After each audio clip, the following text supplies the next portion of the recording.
Guys, I have an important message to say. I think it's important I have to let you know this. I'm going to go straight to the point. One of my subscribers slash very, very early on and very dear member of this channel has passed away. Now, let me bring it backtrack and just deconstruct this a little bit really quickly. As I'm sitting down here getting ready to record for today's content, I always have a pulse on the comment. I know it may not seem like it. It may seem like I'm aloof. I am not aloof. I am very much here and present.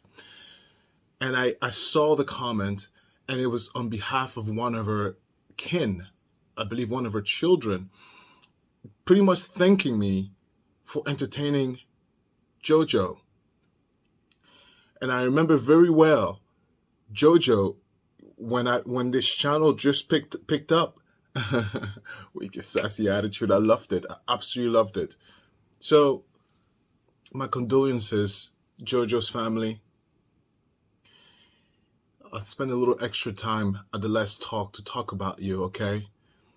All right. For today's content, I don't know if you heard about this already, about Kevin Franke, the husband of Ruby Frank. He has something to say. So let's hear what he has to say. And I still don't understand how he avoided the hands of the law. I mean, he's a parent.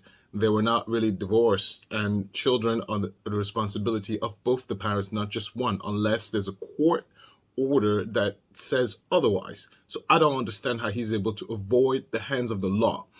But all right, if it was me, I don't think I'll be that fortunate. Okay, let's get straight into the story.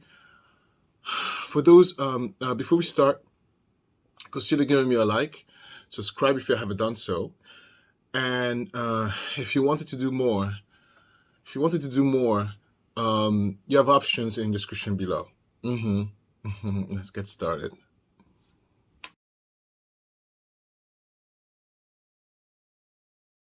All right.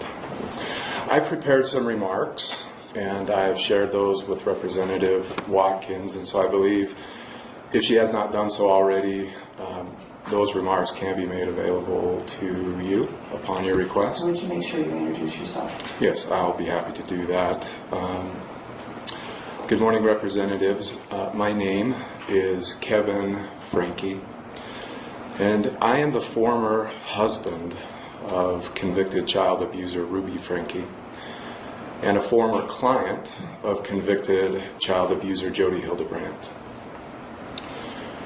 In July 2022, I was led to believe by Ruby and Jody that I was selfish, narcissistic, enabling to my children, lustful, and a significant danger to my family.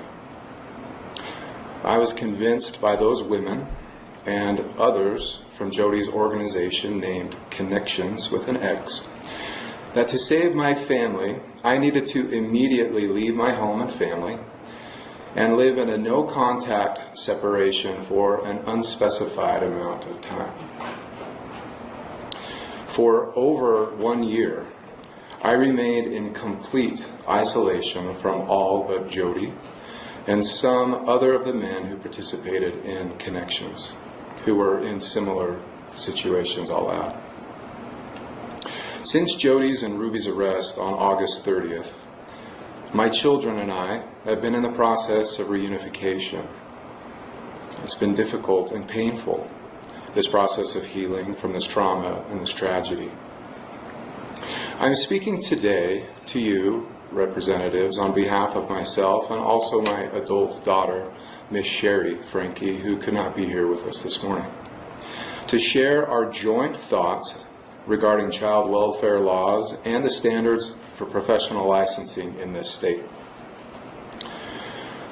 Ms. Jody Hildebrandt, a professionally licensed mental health counselor in the state of Utah, knew the Utah child welfare system like the back of her hand, including its rules, its limitations, and its loopholes.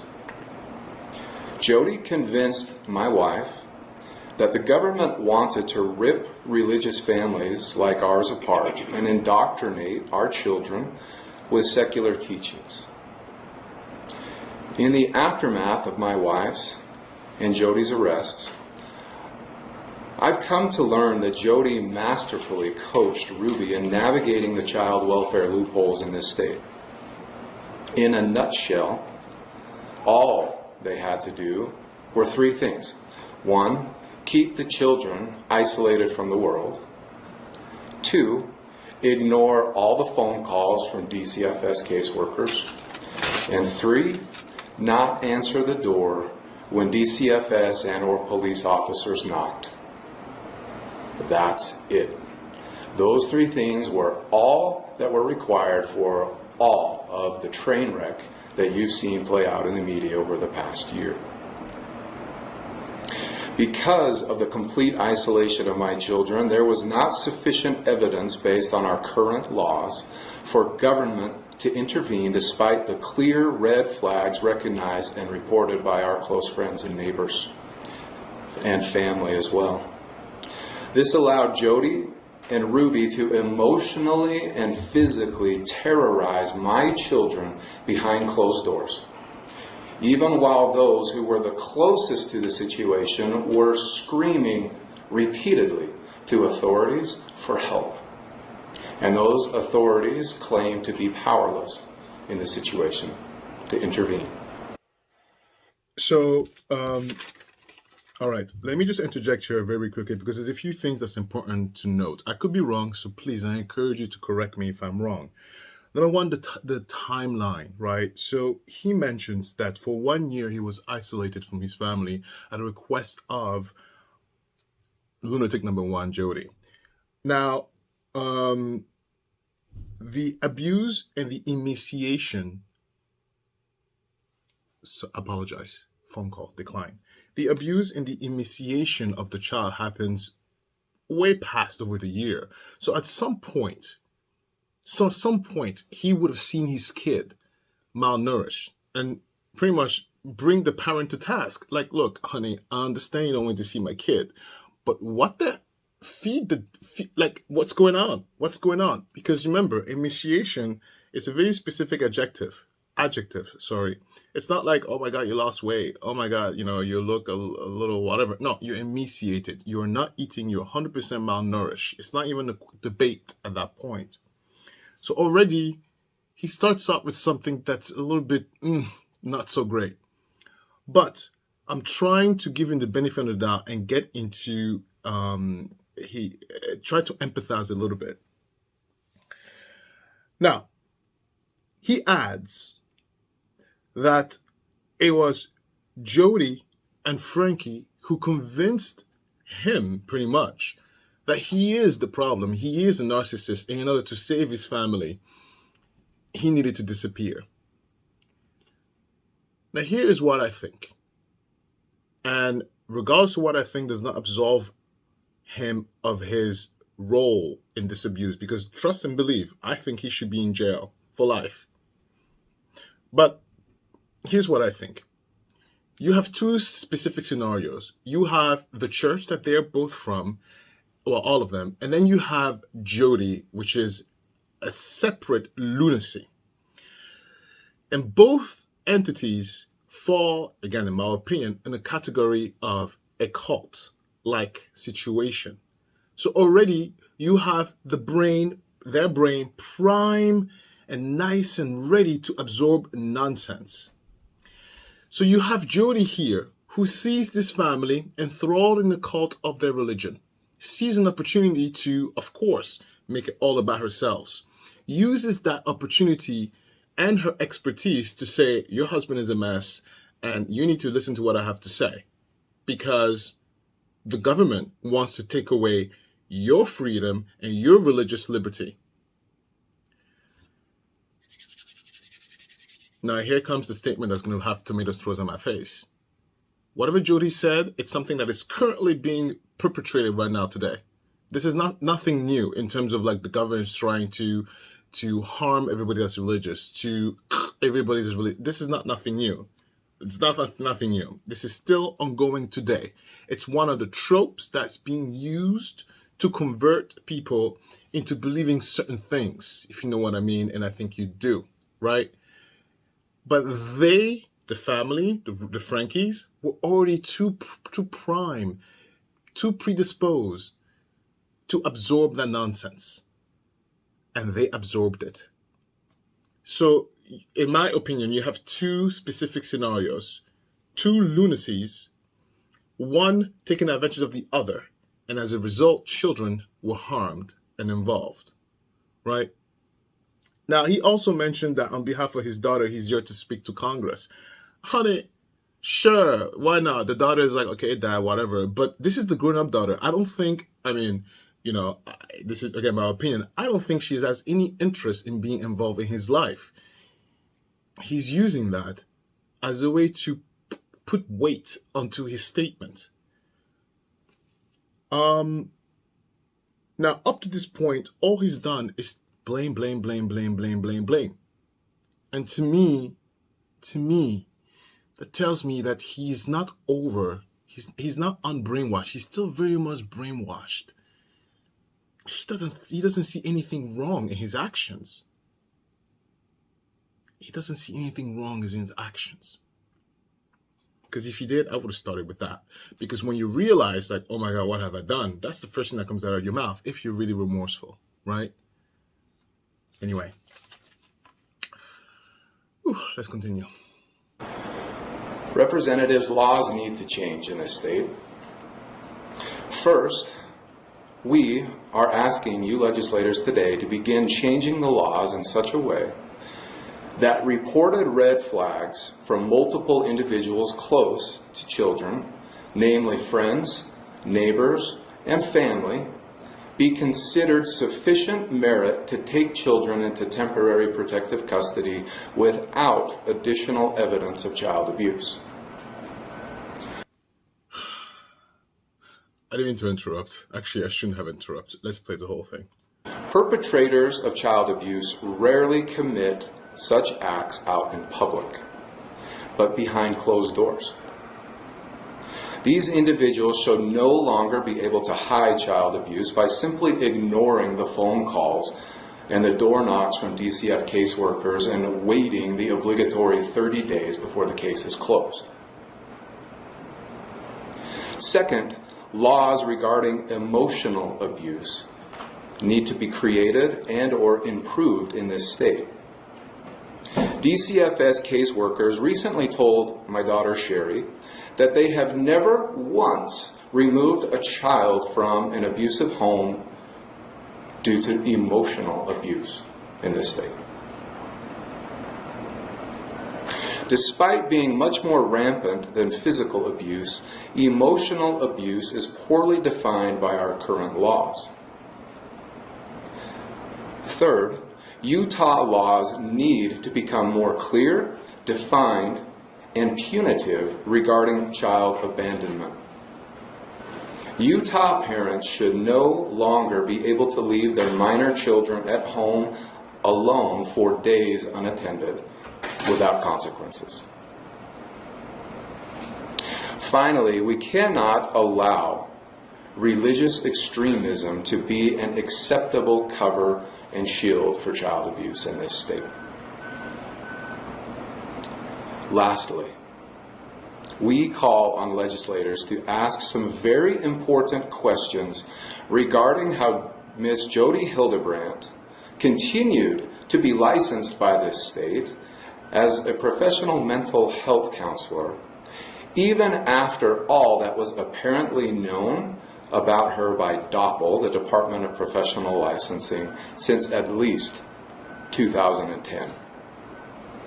We call for a professional audit of DOPL regarding what it knew about Jody Hildebrandt, when it knew it, and how it acted based on that knowledge.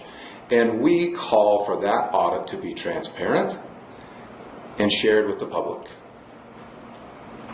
A licensed mental health professional should not be able to just turn off the ethics and standards associated with his or her professional licensure by acting under the nebulous guise of something called a life coach. We know of no other licensed profession that allows such reckless behavior. All right, let me just pause it there really quickly. All right, so there's a few things that's going to be quite educational to those who don't know. Number one, life coaching is not licensed or regulated by the state because it's not, to the eyes of the state, it's just like me talking to you. Look, I'm a life coach. That's it. Insurance play a big role into what he is talking here. Now, I can see and read between some of the lines. Let me be specific. I'm going to go backwards. So he mentions that he does not want religious extremism to be, to have any room in government. Perfect. I think we agree. There's a reason why church and state needs to be separated. But listen, I'm going to come back to this one because it's going to make sense. 1 second. Licensing by the state. So he is asking the state, because this is the Utah lawmakers. So he's talking to the state being like, how come you allow this woman to practice knowing that she is not fit? Do you see a little bit the disingenuous, horrible word. Do you see a little bit how it's a little disingenuous? Do you see a little bit? Because that is the wrong arrow that he is trying to fire. If you're not sure what I'm talking about, let me explain some more. For example, who recommended Jody, right? Jody was recommended by the church. Culprit number one. Point that arrow over there, because go to the church and say, what? Show me all the requirement, the protocol, the process that determine that she is fit to serve you as an institution. Remember, insurance is involved. Everybody should be insured, right? Liability is a real thing. So if he's looking for an arrow to point to be liable, he has to start with his church. That's one, but he's not willing to do that because he's not quite over his brainwashing. Second, yes, the state is liable. The state should have revoked or put in place processes to say to the constituents, which is the citizens and the businesses, that this person is not licensed by the state. So hire them at your own risk. Yeah. Then you get your lawyer to see, is there something at fault between these 2 points? And if there is, lawsuit exposure. He's rich. He has the money. Hire the lawyer, create an account there, pay the lawyer based on the interest you collect from that, and find justice for your children. Not by going over there and trying to deflect the blame to the right people to deflect it to. All right. Now he talks about child abandonment. Sir, those laws already exist. Then he talks about how emotional abuse is poorly defined. Absolutely, it is poorly defined because it's completely subjective. What I find to be offensive, you might not find to be offensive. Let me bring it again into perspective, because he mentions that he wants the state to step in whenever a family member puts their opinion. Do you know how damaging that is? Okay, I have a daughter born through surrogacy. I can tell you right now, not every member of my family approved of that. So can you imagine if my cousin calls us there and be like, Alistair has this little girl over there, clearly she's abused. They will have to come in here and take my child away? I have your mind. I have your mind. Because of what? Because cousins got together and called the state, so child services are knocking on my door to take my kid away because of their perception of what emotional abuse is. That's why you cannot define emotional abuse, sir, especially not when you have kids under the age. Oh my God, mommy took candy away from me. I'm sad. This is what a typical child would tell you they would consider emotional abuse. I can't play PlayStation. I can't watch TV. Do you see how bunker that is? And it leaves the room open to what? To neighbors' opinions. No, sir. No, sir. Right? You're doing a bigger disservice by doing this, sir. That means you don't even quite understand the spectrum of what you're asking. It means you haven't really taken the time to sit down and think about what the hell you're writing. And your lawyer is just eating at your coins, darling. Actually, there's no lawyer. He's just talking to the lawmakers. All right. This is all a publicity stunt. He's trying to sway you. Oh my God, I'm not so bad. Please don't put me to jail. Please don't put me to jail. Please don't put me to jail. No, put him to jail. Please. Please put him to jail, all the way to the jail. Okay, he doesn't quite get it. Doesn't quite get it. All right.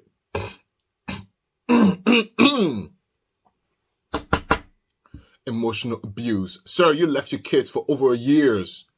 All right. Okay. A situation like this, when someone starts like that, listen, this is also another skill. When someone speaks to you about something important, listen. And the answer needs to stay within context.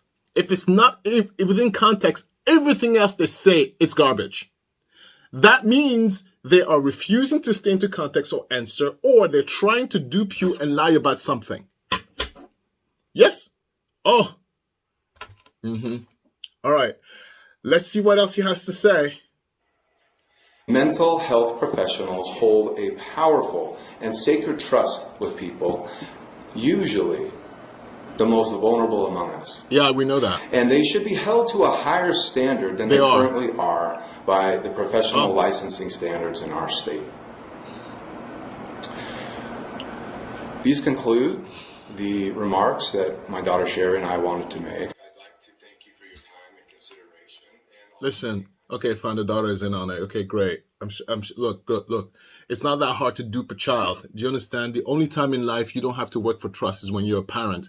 It's not that hard for a parent to come back into your life and pretend like, oh, I'm so sorry, baby. I didn't mean to. I'm your father. It's not that difficult, right? He can pull this trick on a man. Listen.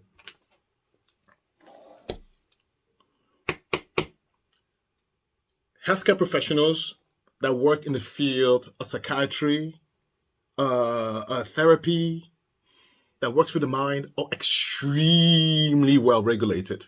You don't know what the hell you're talking about, sir. Have several seats. They're federal mandates. It's very, very well regulated. He does not know what the hell he's talking about. What more can you possibly do? They're being followed by the state. Oh, wait. The licensing option is, listen, it's just you writing a check to the state for just practicing your practice. But there's another governing body that makes sure that you are really up to date with your studies. Yeah, and these are other psychiatrists, other lawyers, or other whatever smart people. It's not the state, darling. The licensing, whatever, is just to check you right for it's like a tax. But the people who make sure you are on track are people of like-mindedness. Oh, he didn't know that. Of course he didn't. Yeah, of course he didn't, because he's not even that smart. Of course he didn't. You know, listen.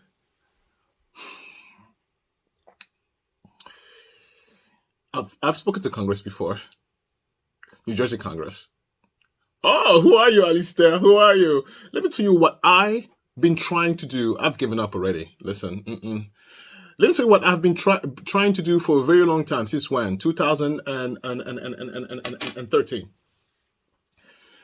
I sell fitness for a living. Okay? When you go to the doctor, they say, "Oh my God, ma'am, sir, you are overweight. You need to go to the gym and work out." Wouldn't it be nice if insurance actually paid for that? Because there's plenty of study and research that shows preventative medicine, yes, it's good for you. Health and fitness should be considered preventative medicine. Why is it not? My profession is to teach you how to eat better, sleep more, and be more like we're in it. How come the therapist is considered that? How come the physical therapist? How about gyms? We are part of the preventative system. I marched in there with all the documents and a whole team of smart people. Okay, scientists, researchers, hospitals of New Brunswick. I went in there with people with brains and manpower, and we sat down and we talked. I wasn't even the biggest expert.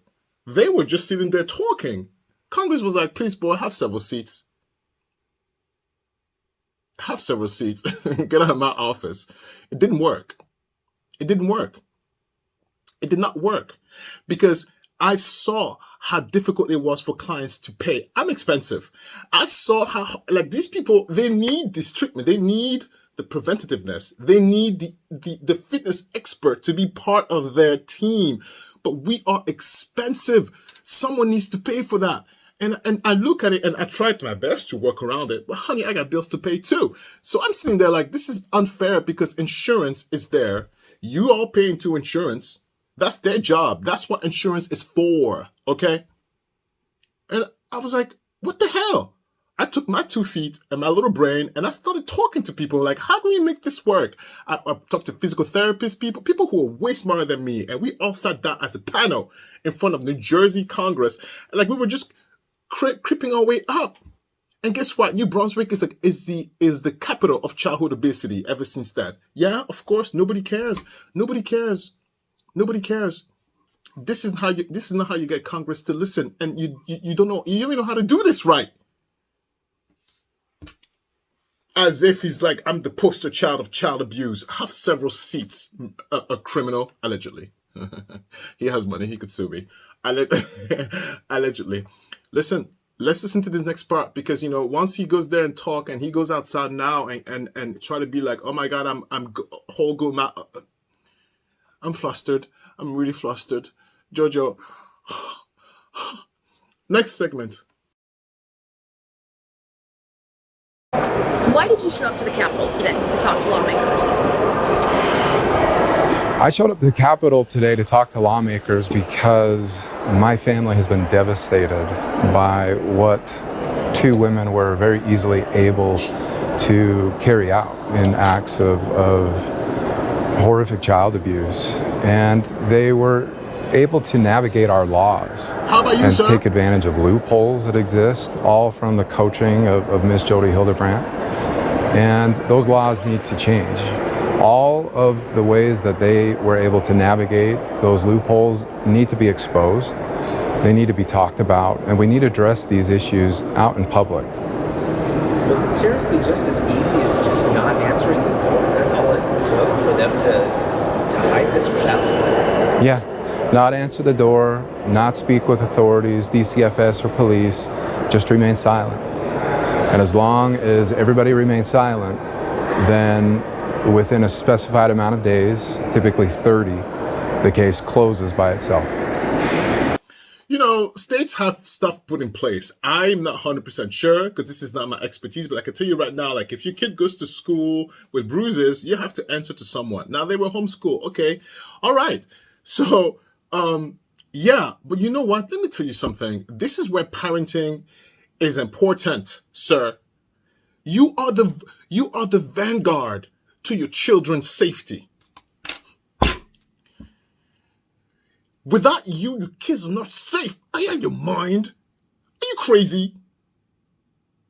You are the vanguard. Nothing gets past you when it comes to your kids' safety. You must be crazy. Someone's going to come in here and be like, go back over there for a year. Don't look at your kid. Yes, we're going to fight. And I'm going to win. Because there's no other option but to win. What do you mean my daughter is on the line? You must be crazy. So he's sitting here talking. I want to blink at him 1,000 times. I don't want to touch him at all. The state is not responsible for the safety of my kid. Yeah, there's some responsibility, but at the end of the day, you have to deal with me. And good luck. I know as our team was working to cover this and we learned of the many trips that had been made to the family home by police who were assisting DCFS, and we could just see how many times they had gone in the months leading up to this. We were surprised. I'd like to know how you felt when you learned about all of those trips by authorities to the home, yet nothing happened to help the children. Yeah, it was frustrating for me. It was frustrating for me to hear the story of police officers. As they said, they were standing on the front porch and they could see the children and they could see my former wife through the window, ignoring them. And they said, even with all of the reports, all of the red flags that were given to them by our oldest daughter, Sherry, and by our neighbors, they still could not intervene. They were on the phone with a judge, waiting, and the judge finally said, nope, I'm not comfortable with this. You cannot intercede. And so just want to point out something, right? So that daughter that he likes to praise high almighty, he tried to get her arrested because she went into the house during the arrest to pick up some belongings. He was like, nope, give me my computer back or whatever. I'm going to sue you, right? This is the, oh, I love my kids. But the second thing is, right, he's talking about how he was witnessing from a mile away because, he had no contact for like 36 months, witnessing how his kids are not being taken care of. And he's just sit there and be like, Jody told me not to show up, right? Father of the year, right? Yeah, put the blame on everybody.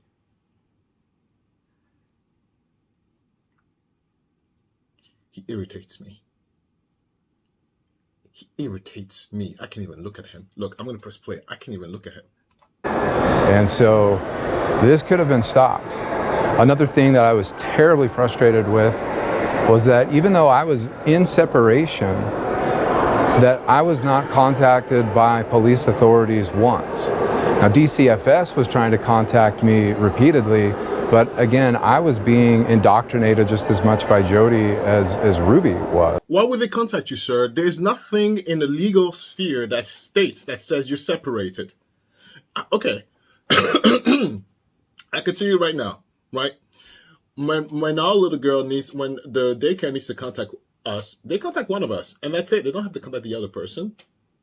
If they can't contact Chris, they contact me. If they can't contact me, they contact Chris. They have two contacts number, but they assume you together. That's it. Their job is just to contact a parent, period. Unless it dictates otherwise. Look at him just sitting there, somebody rub my back, entitled piece of crap. I don't have to say allege, because I believe he's a piece of crap. Sue me there, sir. And I was being coached the same way. They want to rip your family apart. They want to destroy your family. This is what government does, she would say. And so I didn't answer the phone. Do you notice the silence there? Because even the reporters are like, huh? Okay. Look. Huh? All right. Okay. Whatever. Listen. I'm so irritated. I don't know if I can finish this. All right, Alistair. Get it together. You're a grown-ass man. Do it. All right. You mentioned in your statement that Jody was able to convince you that you were actually a danger to your own family. And this is something that apparently there are several other men that we've talked to that said the exact same thing. Can you explain why she was so convincing and how she was able to make people believe that they were not safe for their own children to be there? I'm not going to go into tremendous detail on this. There's a lot that I want to say, but now is not the time, and I will speak more about that in the future. But what I will say is that she has a tremendous ability to manipulate and to take advantage of the vulnerabilities and the weaknesses of an individual. She, unlike any other person I've ever met in my life, had the ability within a relatively short amount of time to size you up and recognize your strengths and recognize your weaknesses. And she did not hesitate to take advantage of your weaknesses. And so she preyed on the vulnerable, those who were seeking help, those who were desperate to save their marriages, save their families. They came to her for help, and she took advantage of them. So be clear, the church recommended Jody. So the church that he's probably still part of is responsible. Their church is responsible. That's why he doesn't want to talk too much, because he knows better. Their church is responsible. And another thing, that's what narcissists do. I've told you many times, in a court of law, they crumble and they're nothing. In real life, it is so effective because they have a way to smell. They have a way to know who is vulnerable. They have a way to know who's vulnerable. Let me give you a quick story, all right? How when I first came out, like Lori Vallow Daybell, Ruby Franke, these stories speak to me a lot. Now, I've said it many times, I've lived 1,000 lives. 38, 39 years old, might not seem like it, but you have no idea. And I've told you that these two particular stories speaks to me because currently in my real life, right now, there's a religious zealotry going on that is affecting really the dynamics of my family. Okay? This is not far from my truth. Let me be a little bit specific. I think I've told you many times, my mother is a born-again Christian. Now listen, evangelicals and I don't get along. For the simple fact is that I'm traumatized by the way my mother is acting. But how effing ever. Okay?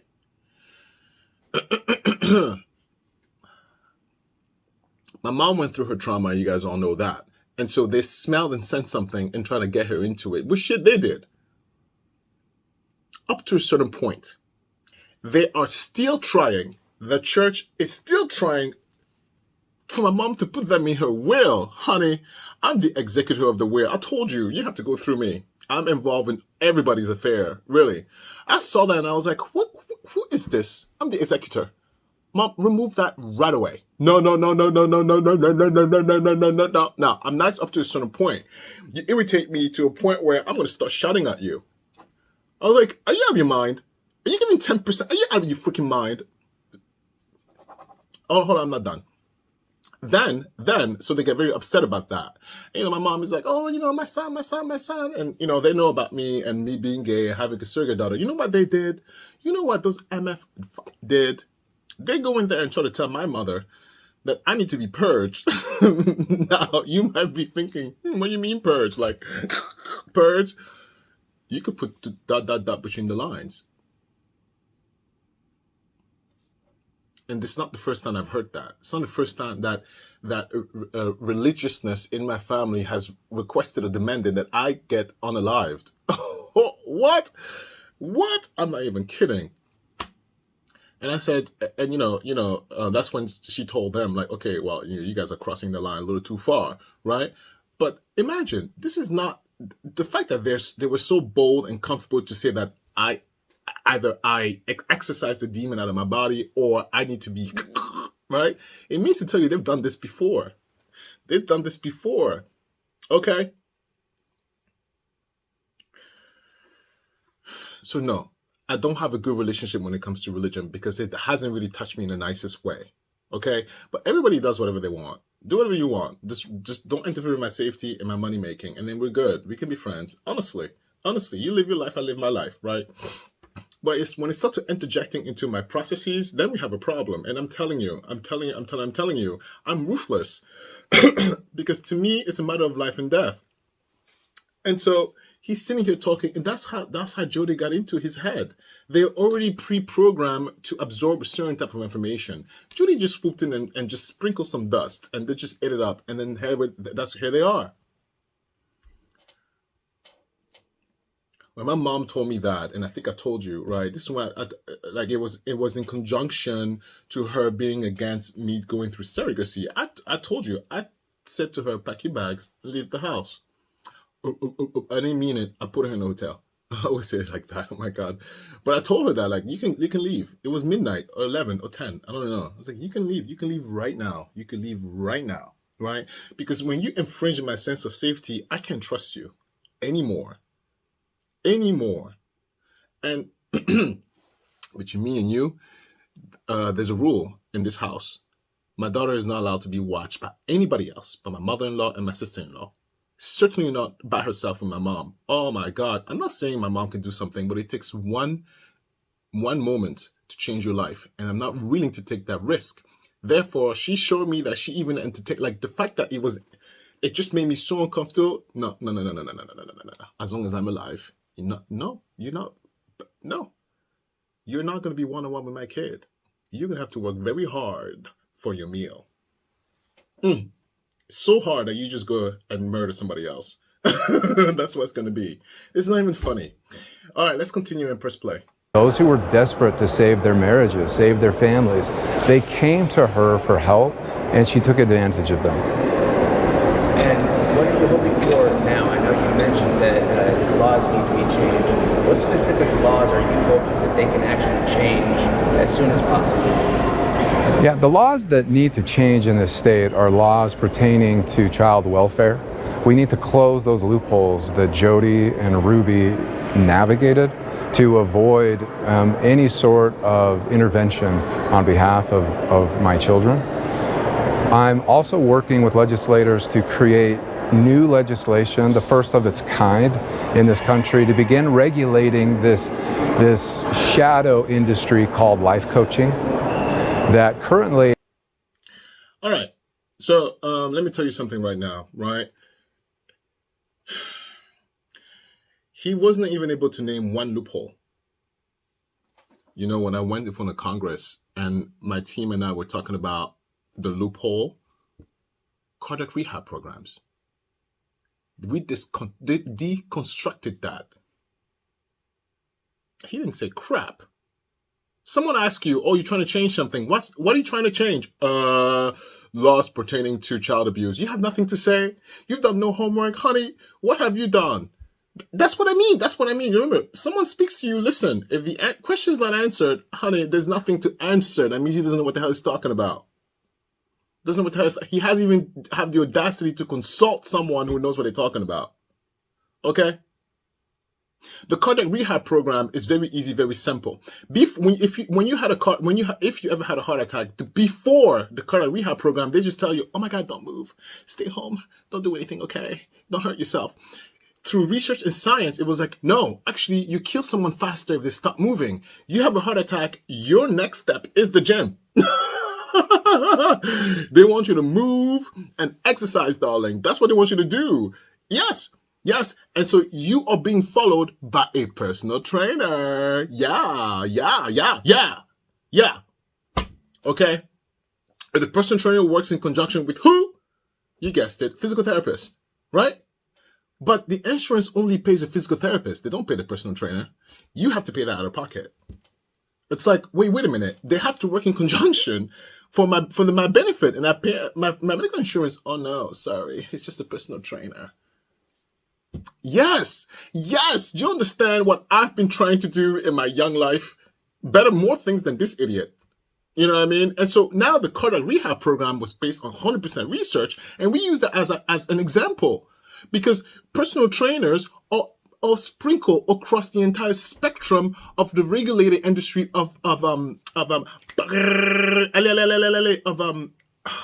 course, brain fart. Of physical therapists. Personal trainers are physical therapists, darlings. Yes, we are. If we're a different genre of, right? Except you have to pay us out of pocket, and the insurance doesn't have to pay us. Isn't that fucked up?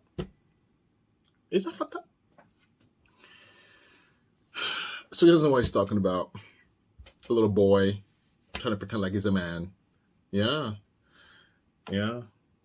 That currently is completely unregulated, has no standard of practice or ethics, and these individuals can almost literally completely destroy a person's life, their livelihood, their families, and walk away with zero repercussions based on our current laws.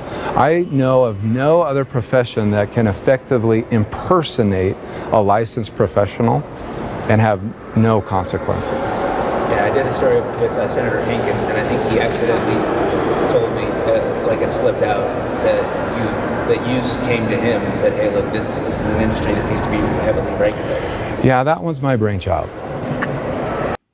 It's not going to happen. Let me explain to you why it's not going to happen. Because life coaching, right, falls into the spectrum of something very specific, which is you just stating your opinion, right? It's different when you're a therapist. Like I'm using the science and the knowledge and the anecdotes and the literature to tell you, what I studied. Life coaching is as simple as this. You ready? Okay. You get stressed sometimes when it gets really hot outside. Look, just have a glass of water and then sit down for 2 seconds. That's it. That's life coaching. How are you going to regulate that? How are you going to regulate that? Right? It's like financial advisors, right? Look. You ready? You know what you should do? You should probably put like some money into S&P 500. How are you going to regulate that? How are you going to regulate that? Okay? So he thinks he's smart enough that people way smarter than him didn't try to do. What do you think this idiot is going to try to change? Nothing. They can put a whole shebang system there. People are going to circumvent that. Out of your mind. Do you know the disclaimer sheet you get? Look, I'm a licensed professional, and you have to sign a hell ton of paperwork because of scope of practice cannot interfere with physical therapy because, again, we're not regulated like that, right? The state doesn't have overhead onto my profession. It can't. Because if I tell you to do 10 push-ups, who's going to regulate that? Right? But guess what? If you, the state, force me to become a physical therapist, then the insurance is going to pay. And nobody wants to pay. So, sir, have several seats. You don't even know what the hell you're talking about. This is the thing when look, when you don't know what the hell you're talking about, just shut the F up. I mean, I do it all the time. You're not supposed to know everything. And the least you could do is, like, if you don't know what the hell you're talking about, have somebody else who does that better than you. Do you know what I mean? No, sitting there, pale like a ghost. Where's my baby? I don't hear my baby. Deal of interest in how you and your family are doing, and so without being invasive, I want to ask to what level you feel comfortable. Are you able to share how you and your children are doing?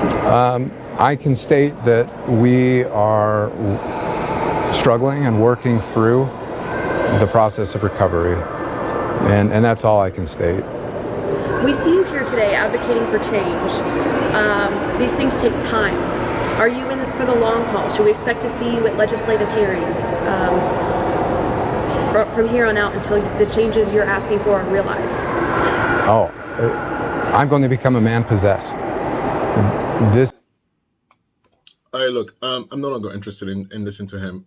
If you are, I'll leave a description of this thing below and just click on it. All right, let's go to my final thought.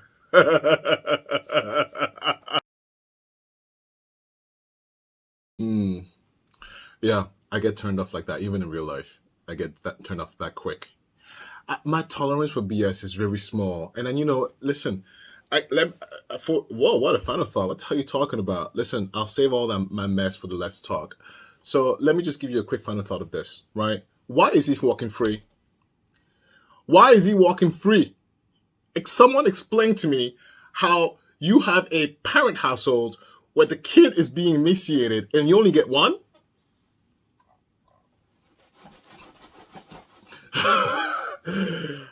Oh, what's the excuse? I wasn't here, sir. Oh, you were not? All right. Child neglect? Because as a law, there's no separation. So,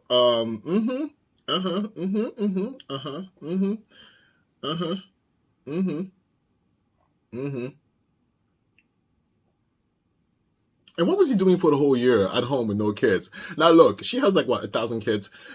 Oh, he must have luxuriated laying in bed and be like, wow, no noise. And, he's rich, so he just orders food all the time.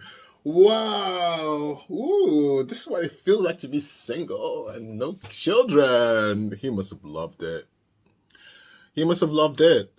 I can barely go one day. If I don't see my kid for one day, I miss her so much. I'm like, come here, little munchkin, come here. It's funny because then she looks like she can tell when I get like, come here. Because then she runs away from me with her little stubby legs. She turns around, she goes, my baby can't even run, but she tries to run. I'm like, one step. I'm like, come here. Ah! And then I just smother her like there's nobody's business. Certainly make sure she eats, though. What do you mind? Don't feed your kid. So stupid.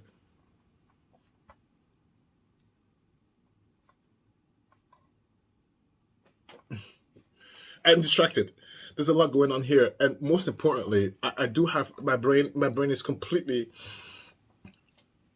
not okay. Not okay. There's a few things going on in my head right now. Anyway, so yeah, that's the gist. I mean, I thought, let's go to my Let's Talk. Thanks for being here. Like, subscribe. All right, look, if you got to my Let's Talk, thank you so much. Thanks for being here. Like and subscribe. You know, let me tell you something. When I first started this channel, when I very first started the channel, there was fear. There was a lot of fear because I'm a private person. I mean, I seem like it, but in my real life, you don't know anything at all. And I didn't know how to handle this camera thing here. And I told you, lucky. And I told you that I have no idea what's going on when I turn the camera on. It feels like I'm talking to you. It does still feel like I'm talking to you, even though it's just me here and the camera and everything. It's a weird phenomenon. It really is. And when we first met, I was being therapized. I have a new therapist because my old therapist retired and she needed to retire. She was like 90-something. She was like, Alistair, I love you to death, but I'm retired. And at the beginning, the editing was a lot because I was self-conscious of my demons, and I was certainly self-conscious of the way I acted. Oh, wait, 1 second. Let me just rephrase that, because I'm out in my real life, you know, self-conscious in the sense of for the whole world to scrutinize.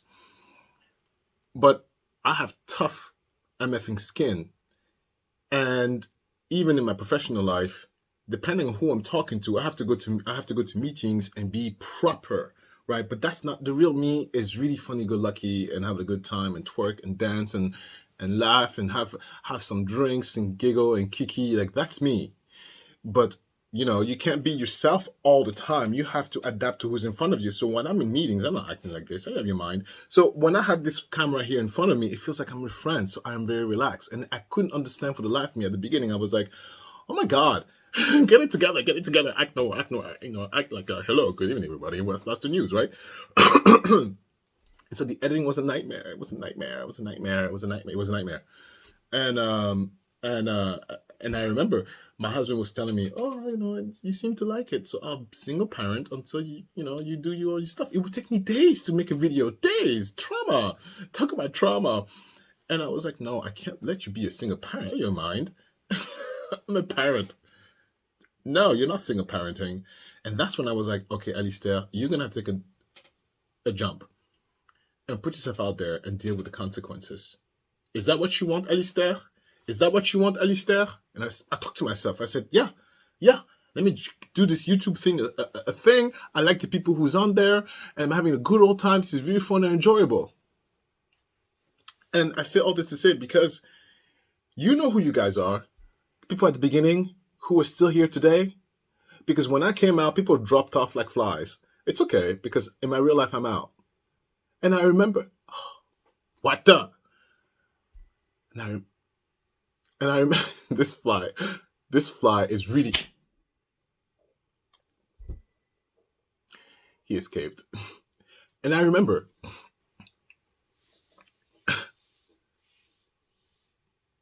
Essence, Jojo, Mark, Linda, oh my God, I can go on and on and on and on. I'm scared to even name the names because my therapist said stop naming people because people will get offended. No, I know who you all are. The Christines, like I know you all. Listen. Wink, wink, wink. And I know who the ones who were here. And Jojo, Jojo was one of the first ones. One of the first ones. And she's the one who even said, she said in one of the comments, just let it go. Because I was so concerned about like, oh, this is really hard. I can't edit my mess out. Can you imagine? You see what I just went through in regular stuff? I would have to calm down and redo this in a normal way.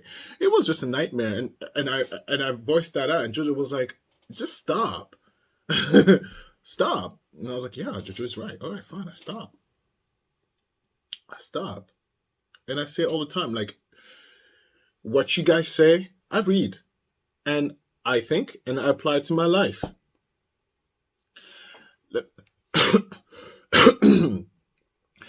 Many, many times. For example, Mark, I've taken some of your business ideas. Oh yes, sir. Oh yes, Kelsey, I've taken your social ideas. I have. Jojo, I've taken some of your parenting advice. I have. I have. You may not think it. Linda, I know I heard what you said, and I understand, and I know why you're silent.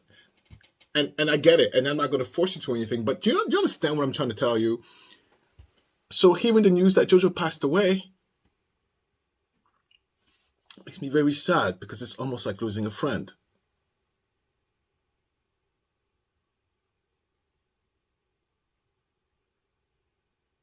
She had so much sass. Jojo sass, don't mess with Jojo sass. And she loved her guns. She loved her husband. She talked about her husband a lot.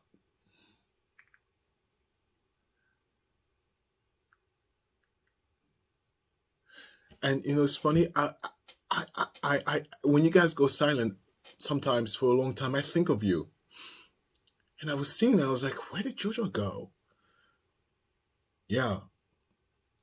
I think of you. I think of you. Sometimes when you don't come and you go silent, I do think of you. So I hope they're okay. I hope they're okay. And look, again, it's not very healthy of me to do that because PACT Nation is not a monolith. Do you understand what I'm trying to say? Not everybody watching me here is watching me for good reasons. I'm telling you, this is something my therapist had to tell me. She's like, stop looking at this channel as a monolith. Not everybody up here likes you. Not everybody up here are doing this because they like, no, some people are making fun of, like, detach that. Separate the two. It was the hardest thing to do. Yeah. It's one of the reasons why I really stopped commenting the way I did, because it was per orders of the therapist before she took her retirement. She said, be careful of your engagement. Your engagement literally engages you. Your brain cannot tell the difference. Be very, very selective. And, please don't shoot tomatoes, all right? I have to be okay in my head for my kids. So, I always come first. Sorry. Because my daughter needs me. My daughter needs me happy, go lucky, and in every way, shape, or form. So when my mental health is always number one. My fitness and my health is always a close 1.5. Then my husband is 1.75. And then my daughter comes right after, and then everything else, right? Yeah. So I listen to the heat advice, and I don't know everything. I have your mind. How I don't know everything. I know what I know, and that's it. And I know I sit here. I'm not a journalist. Look what I'm doing. I don't know what the hell I'm doing, right? So I'm just going with the flow and like, oh, okay. I mean, I'm listening, and I take things, right? Thank you. And I know people who are hearing the Let's Talk, it's us, darlings. What do you think the Let's Talk? The Let's Talk is so important because, people watch and go, but people who get to the Let's Talk, it's us. It's us. And every time you get to the Let's Talk and you comment on it, I got photographic memory. Click, click. Yeah, and I read like, oh, you made it there. All right.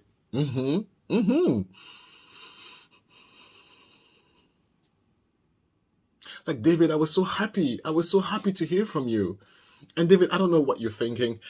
What you're thinking. I don't know what's going through your mind, And don't be mad at me. Wink, wink, wink. Don't be mad at me. I have a kid. I have a kid, and I don't live by myself. I have rules I have to follow. Do you understand? I have rules. I may look unhinged, but I have rules. I have rules I have to follow. So forgive me, but I think of you a lot. Okay. What else? Yeah, the throw tomatoes thing. Detective Wobbuffet. I don't think she watches anymore, but just this YouTube thing is going to be an experience I would take to my grave. I would never forget. I would never forget. And it's one of those things where you didn't expect it. And like the whole like subscribe, be a member. Listen, if I had it my way, I wouldn't do that. But I need to do that because I'm Big Papa, which is YouTube. If I don't do that, if you don't like, if you don't subscribe, if you don't sometime become a member, the channel gets stifled. It gets stifled. So I am pulled into a different direction. I have to be the business pack nation. I have to be the friend pack nation. So I have to find a happy medium, right? It's super hard and difficult. Whatever, friends. But let me tell you, it's been completely liberating, the fact that I don't edit as much.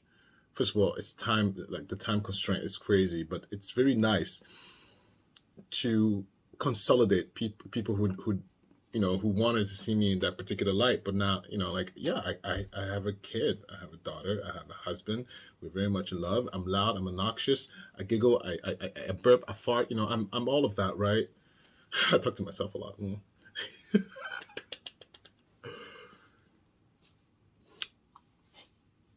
Jojo,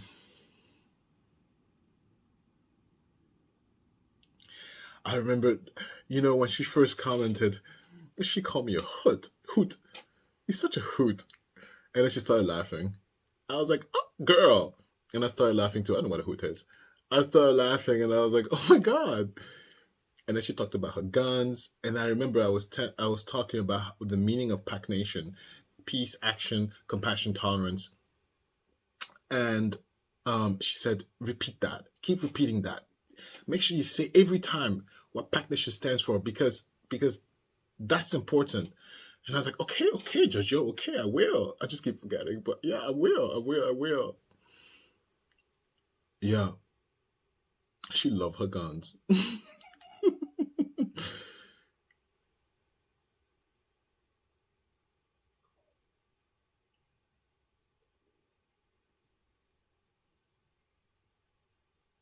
Even when I did the membership, she was like, all right, congratulations. I'm going to stay here and you make me want to do more. I said, okay, Jojo, okay. Very, very like a mother. Yeah, that's true. I can't believe it. But you know what? That's the sad reality, is that, first of all, nobody's eternal, okay? We're all going to one day. But this online thing, the unnaturalness to it, and I totally understand why we are living in a loneliness epidemic. This is how I show you I love you or I care for you. Yeah, even yeah. A touch within boundaries. I'm the friend who goes like, politely, by the way, I would never touch the side of your back. I won't touch your butt. No, come on. I'm respectful. But a touch. I'm the friend who does this. I'm the friend who does that. I'm the friend who talks to you like this. Like, hi, what are you doing today? Oh my God, you know what I heard? Listen, you know what I heard the other day? You wouldn't believe it. Now, this is, I won't touch your face, but I'll touch your shoulder. Or like, let's say if we're at a party and we're together, and like you're my guy friend, I lean on your shoulder. People always think I'm having an affair. I'm like, no, I'm not. I'm not. First of all, why would you think that? I'm just touching the shoulder. It's just a damn shoulder, damn it, right? It's not like I'm rubbing the back, Or I hold the hand of my girlfriends, I'm that guy. And so it's weird. It's weird that I consider you guys my friends, and I can't really be what I normally am. You know what I mean?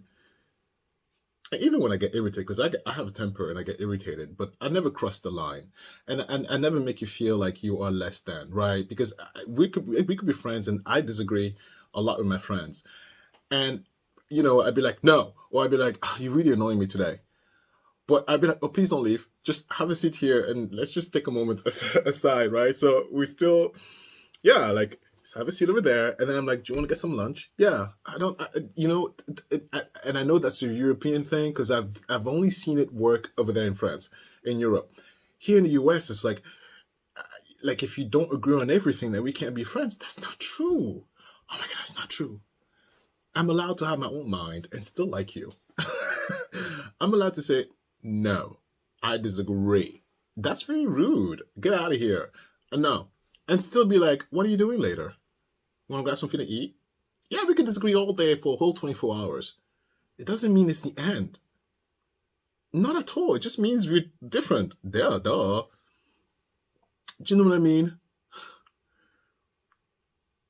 You should see me and my I have a, so funny. One of my best friend, Katrina, you know that. Her husband is German, he's Wolf. And he has a temper just like me. And you know, it's hot-headed. Then he makes pizza.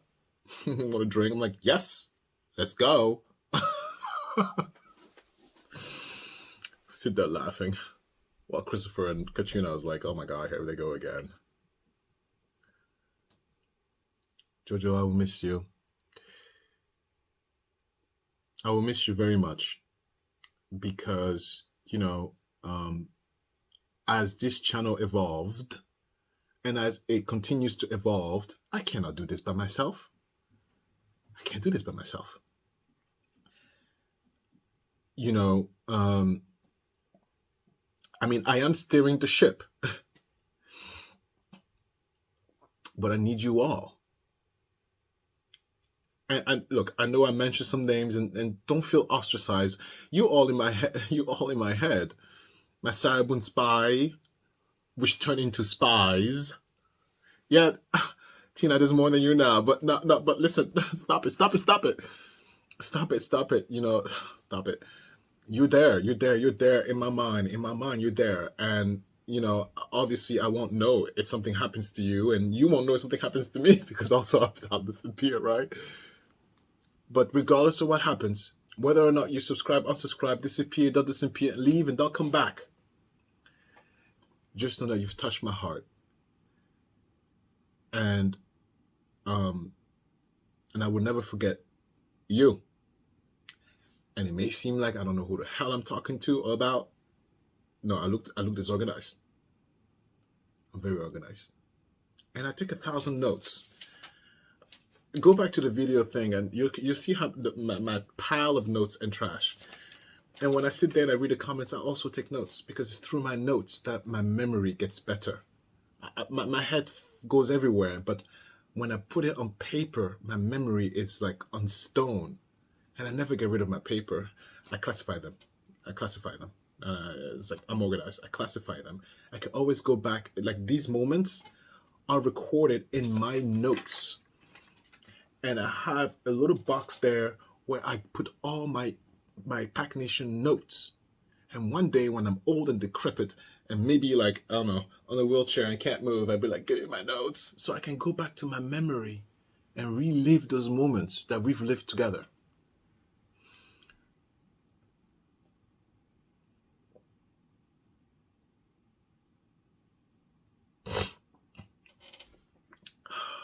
By the way, completely different story. I'm trying to hold myself from crying. Hold on one second. Got it.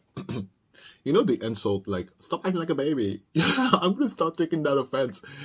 My kid has been sick for the past week. There's been no daycare for the past 2 days. So I have been super dad. Me and Chris have been super dad to our daughter.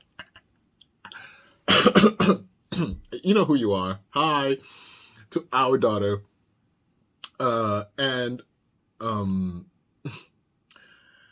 Look, a baby that's sick, it's so needy. She complains all the time that she's sick. But when someone says stop acting like a baby, I'm like, oh, I'm acting like that? Oh God, I'm offended. But you know what? Even though she's sick, it's exhausting. But there's a need. Maybe it's just me. Maybe because we really wanted this baby, so we're acting a little bit too fresh. And maybe people are like, whatever, right? But because it's super annoying, and I'm like, oh my God, Olympia, be quiet. But even though we might think it, maybe say a little bit, but how we feel, it's like, come here, my darling. Oh, you have a fever, come here. You know, it's all hands on deck when she's not okay, which I'm so glad we're able to do that, because some people cannot. Some people they cannot. Very fortunate, very lucky. I mean, we work for it, but she's such a baby. Woo! When she's a teenager, honey, I'm going to need a lot of help. She's going to make us work. And then when she's 18, because, you know, my daughter is beautiful. Oh my God, every parent say that. Oh my God, oh my God, oh my God. But mine is beautiful. Oh my God, every parent say that, right? When Olympia is 18, because Olympia has an attitude. Because she tells you who you is and what she wants. I just hope when she's 18, she doesn't come home with a 40-year-old man and be like, Papa, this is my boyfriend, Henry. I'm like, Henry, who the hell are you? Hello, I'm Henry, I'm 50. Because there's nothing I can do. I'd be like, Olympia, you ungrateful little hussy. I'd be like, who is this grown man you bring home? That's my boyfriend, but I love him. Kind of like, you know, Ariel, how the father is like, don't go with humans. But she's like, but I love him. I'm like, oh my God, Christopher, what would we to do? It's because it's like nothing. She's 18. It's like,